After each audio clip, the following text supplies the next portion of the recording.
Ce chapitre est intitulé Dualité en programmation linéaire. C'est une notion qui est très importante et qui fournit plusieurs applications, notamment en analyse post-optimale ou bien l'analyse de sensibilité, qui sont des notions qu'on va voir dans le chapitre suivant. On va étudier la notion de dualité à travers 3 sections. Dans la première, on va définir cette notion de dualité pour les programmes linéaires, tout en considérant des exemples illustratifs. Après, on va voir l'ensemble des théorèmes principaux de la dualité. Et puis, dans la dernière section, on va entamer l'application principale de la dualité en termes d'analyse de sensibilité ou bien ce qu'on appelle l'analyse post-optimale. En commençant par la première section, pour définir la dualité en programmation linéaire, et on va expliquer d'abord cette notion de dualité d'un point de vue économique. Supposons par exemple que pour une entreprise 1, la production est basée sur le nombre d'unités du produit de type P indice J fabriqué dans cette entreprise. Ce nombre est noté par XJ. Et puis on note également le nombre d'unités de la matière première MI utilisée pour la fabrication d'une seule unité du produit PJ. Et finalement, on considère également la notation du bénéfice de l'entreprise en vendant une seule unité du produit PJ. Pour déterminer le plan de production qui permet de maximiser le bénéfice de l'entreprise I, on peut considérer le programme linéaire suivant, qu'on peut encore écrire sous cette forme matricielle. Maintenant, on suppose qu'une autre entreprise 2 essaie de s'emparer du marché et acheter les matières premières de l'entreprise 1, sous l'hypothèse bien sûr que l'entreprise 1 est prête à céder ses matières premières à un prix qui est au moins aussi élevé que le bénéfice qu'elle fera en vendant ses produits. Considérons donc YI le prix que la deuxième entreprise devra payer pour une seule unité de la matière première de l'entreprise 1. Alors, à la donnée de ces informations, les contraintes s'écrivent sous cette forme, ou encore sous forme matricielle. Maintenant, il est tout à fait logique que l'entreprise 2 va essayer de minimiser le coût d'achat des matières premières, c'est-à-dire qu'elle va essayer de minimiser cette quantité. Et donc, le programme linéaire adopté par la deuxième entreprise est de minimiser cette fonction sous ces contraintes. Voilà une interprétation simple de la notion de dualité en programmation linéaire. On verra au cours de ce chapitre les liens qui existent entre le programme original et le programme dual. Maintenant, on peut définir la relation principale entre le programme primal et le programme dual en considérant cet exemple. C'est-à-dire que si le programme primal est un problème de maximisation, le programme dual deviendra un problème de minimisation. Les contraintes d'inégalité inférieure ou égale pour le problème primal deviennent une inégalité supérieure ou égale pour le problème dual. Et puis, on verra plus loin les propriétés associées à la relation entre les variables des deux problèmes. Plus précisément, le nombre de contraintes du problème primal est identique au nombre de variables du problème dual.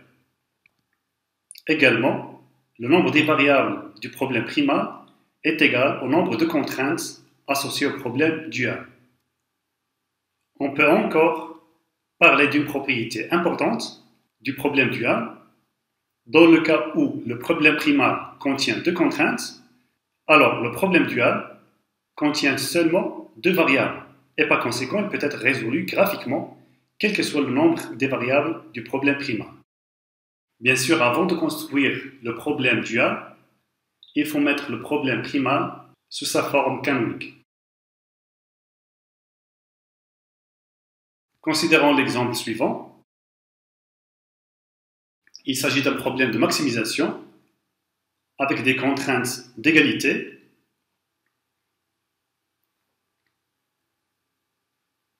Et donc, pour rendre ce problème sous sa forme canonique, il suffit de considérer les deux inégalités inférieures ou égales et supérieures ou égales associées à cette contrainte d'égalité pour construire cette contrainte équivalence. Et donc, par définition, on peut construire le problème dual de P, qui est un problème de minimisation de cette fonction, associé à ces contraintes. Et pour simplifier encore cette écriture, on peut adopter ce changement de variable pour réécrire notre problème dual sous cette forme simplifiée. Le résultat général qui détermine les liens entre le programme primal et le problème dual est représenté sur ce résultat, où on peut remarquer d'abord que tout problème de maximisation pour le problème primal devient un problème de minimisation pour son dual. Les coefficients de la fonction objectif du problème primal représentent dans le problème dual le second membre des contraintes. Et inversement, le second membre des contraintes pour le problème primal représente les coefficients de la fonction objectif dans le problème dual. En ce qui concerne les contraintes, toute contrainte d'égalité pour le primal implique une variable sans contrainte de signe dans le problème dual. Et toute contrainte d'inégalité inférieure ou égale dans le problème primal implique une variable positive pour son dual. Et inversement, toute contrainte d'inégalité supérieure ou égale implique une variable négative pour le dual. Maintenant, pour la correspondance entre les variables du primal et les contraintes du dual, toute variable sans contrainte de signe pour le primal implique une contrainte d'égalité pour le dual.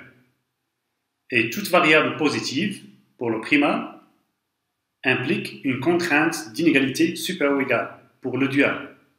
Et finalement, toute variable négative pour le primal implique une contrainte d'inégalité inférieure ou égale pour le problème dual. Cette relation entre le primal et le dual implique ce résultat supplémentaire qui permet de retrouver le problème primal en considérant le problème dual du dual. Bien sûr, pour justifier ces résultats, il suffit d'utiliser des écritures matricielles et calculs algébriques et la définition du problème dual. Maintenant, après avoir défini le dual d'un programme linéaire, on va maintenant essayer d'établir les liens entre les solutions du programme en dualité. Et donc, si jamais x, y représente une solution réalisable du problème primal et uv une solution réalisable de son dual, alors la valeur de la fonction objectif du problème primal est toujours inférieure ou égale à la valeur de la fonction objectif du problème dual. Au cas où on a égalité entre les deux fonctions objectives, alors nécessairement, le point x, y et uv représentent des solutions optimales du problème primal et son dual respectivement. Rappelons maintenant quelques situations qui peuvent se présenter lorsqu'on applique le simplex au problème primal. Le premier cas qui peut se produire, c'est qu'il existe une ou plusieurs solutions optimales finies. Le deuxième cas, c'est lorsque l'ensemble des solutions réalisables est non borné et par conséquent, le maximum de la fonction objectif est infini. Et la troisième situation, lorsque le problème P ne possède aucune solution réalisable. On peut également estimer le même raisonnement pour le problème dual, c'est-à-dire que 3 cas seulement se produisent parmi ces 9 cas possibles, c'est-à-dire le symbole I de I3I représente les cas qui peuvent se produire pour le problème primal et les situations 1, B, C représentent les cas qui peuvent se produire au niveau du problème dual. Et par conséquent, on a le résultat suivant appelé théorème de dualité, qui explicite seulement 3 cas qui peuvent se produire. Premièrement, les deux problèmes primal et dual possèdent des solutions optimales et la valeur maximale de la fonction objectif z coïncide avec la valeur minimale de la fonction objective oméga. La deuxième situation, c'est lorsque seulement l'un des deux problèmes possède une solution réalisable. Et la troisième solution, c'est lorsque les deux problèmes ne possèdent des solutions réalisables. On peut justifier ce résultat en se basant sur la proposition précédente. Maintenant, si on suppose que ce cas s'est réalisé, alors, quels sont les liens entre les solutions optimales du primal et son dual et comment calculer l'une à partir de l'autre? La réponse à ces questions est traduite par ce résultat, où on considère deux solutions réalisables du problème primal et son dual, respectivement. Alors, ces deux couples représentent des solutions optimales de ces deux problèmes, si seulement si, lorsque contrainte est satisfaite en tant qu'inégalité dans le problème primal, alors la variable correspondante de son dual est nulle. De plus, lorsque contrainte est satisfaite en tant qu'inégalité dans le problème dual, alors la variable correspondante du problème primal est nulle. Deuxièmement, lorsque la valeur d'une variable restreinte, c'est-à-dire positive ou bien négative, dans l'un des programmes P ou bien T est non nulle, alors la contrainte correspondante de l'autre programme est une égalité. Pour bien comprendre cette relation qui existe entre les solutions des programmes en dualité, on considère l'exemple suivant. Il s'agit d'un problème de maximisation soumis à deux contraintes d'inégalité inférieures ou égales. Donc c'est un problème qui est déjà sous sa forme canonique. Pour résoudre ce problème, on peut utiliser soit la méthode graphique ou bien l'algorithme du simplex pour trouver la solution associée. Maintenant, on écrit le problème dual, qui est un problème de minimisation soumis à des contraintes d'inégalité supérieure ou égale, en prenant en considération la relation qui existe entre les variables et les contraintes des deux problèmes. La question qui se pose, comment déterminer la solution associée au problème dual? D'après le résultat précédent, c'est-à-dire la correspondance entre les variables du primal et les contraintes du dual, puisque la valeur optimale de x1 pour P est non nulle, alors la contrainte associée dans le problème dual est une contrainte d'égalité. Et la même chose pour la valeur optimale de x2 par rapport à la contrainte associée. On obtient ici un système algébrique simple à deux variables et deux équations qu'on peut résoudre facilement pour trouver la solution associée et qui représente la solution optimale du problème dual. En effet, on peut bien remarquer que les valeurs optimales de la fonction objective du primal et la fonction objective du dual sont identiques. Maintenant, je signale que le lien entre les solutions du primal et le dual sont clairement visibles sur le tableau final de l'algorithme du simplex, comme le montre ce schéma où xi1 et xi2 représentent les variables d'écart de P et eta1 et eta2 représentent les variables d'écart associées au problème dual D. Je précise ici que ces deux colonnes représentent le tableau final du simplex pour le problème primal.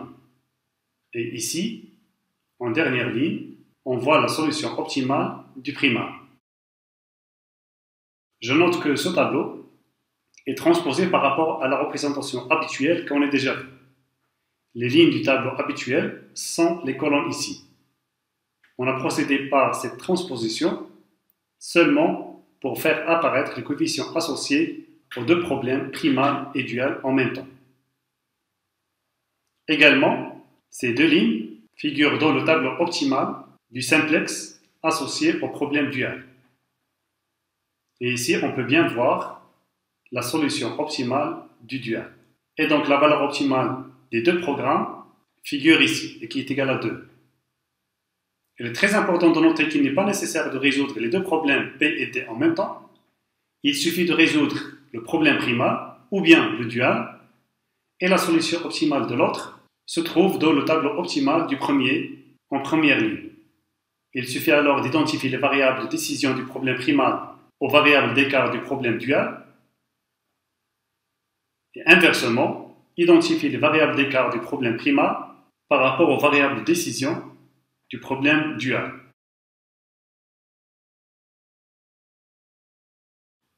Maintenant, on va étudier l'analyse de sensibilité comme étant l'une des applications importantes de la notion de dualité d'un programme linéaire. Je note que ces applications de la dualité sont associées à l'analyse de la sensibilité de l'objectif réalisé vis-à-vis d'une perturbation des paramètres, que ce soit les coefficients de la fonction objectif ou bien le second membre des contraintes. Alors, la variation de la valeur optimale de la fonction objectif du problème primal pour une petite variation du second membre sans que la base optimale change lors de la résolution du problème perturbé, alors cette variation n'est autre que cette quantité, où y bar est la solution optimale du problème dual. Pour bien comprendre ce résultat, on considère l'exemple suivant. Il s'agit d'une usine qui s'intéresse à produire 2 ciments qui rapportent respectivement 500 unités et 700 unités par tonne. Et puis une tonne du ciment de type 1 nécessite 40 minutes de calcination dans un premier atelier qui est un four à chaud et 20 minutes de brouillage dans un deuxième atelier. Pendant que le deuxième type de ciment nécessite 30 minutes de calcination dans le four à chaud et 30 minutes de brouillage. La durée de fonctionnement maximale des deux ateliers, c'est-à-dire le four et l'atelier de brouillage, sont fixés à 6 heures et 8 heures par jour respectivement. La question qui se pose, combien de ciment de chaque type peut-on produire par jour pour maximiser le bénéfice? Vous avez ici le problème modélisé et déjà sous sa forme canonique, puisque toutes les contraintes sont de type inférieur ou égal. Et donc, suivant l'algorithme du simplex, on commence par ajouter les variables d'écart, et puis on utilise l'algorithme du simplex pour le résoudre, soit en utilisant des équations algébriques, ou bien la résolution en tableau simplex. À partir de la première itération, on obtient le système suivant. Et donc, d'après le critère d'optimalité, et puisque tous les coefficients des variables de la fonction objectif sont tous négatifs, alors le système suivant représente l'optimum de notre problème. Donc, on peut lire la solution optimale ainsi que la valeur optimale de la fonction objectif. Maintenant, si jamais le directeur de cette entreprise a l'intention d'augmenter les quantités des ciments fabriqués, de combien il est raisonnable de les augmenter pour utiliser une seule unité supplémentaire au niveau des deux ateliers 1 et 2. Pour répondre à cette question, on augmente la disponibilité du premier atelier, c'est-à-dire du four, et 360 minutes devient 361 minutes, puis on résout le problème en utilisant l'algorithme du simplex. On trouve que la même base est optimale, c'est-à-dire la variable qui était dans la base pour le problème de départ sont toujours dans la base pour le problème après modification pour la durée de fonctionnement du premier atelier. Et donc on remplace les variables de décision dans l'expression de la fonction objectif pour avoir la nouvelle valeur optimale. Et donc on peut constater que le fonctionnement de l'usine permet de définir des prix qu'on appelle prix marginal pour les différentes matières premières sur le marché. On peut également raisonner de la même façon au niveau du broyeur, c'est-à-dire l'atelier 2. Si jamais on augmente la durée de fonctionnement de cet atelier d'1 minute supplémentaire, alors la nouvelle solution optimale, dans ce cas, ne change pas. C'est-à-dire qu'on n'a pas intérêt à augmenter la disponibilité du broyeur. Plus précisément, si on essaie de lire les valeurs des variables d'écart associées au problème primal dans le tableau final, qui correspondent en même temps à la solution optimale du problème dual, on obtient ici un prix marginal associé au deuxième atelier, y2 égale à 0, ce qui confirme la décision de ne pas augmenter la disponibilité du deuxième atelier.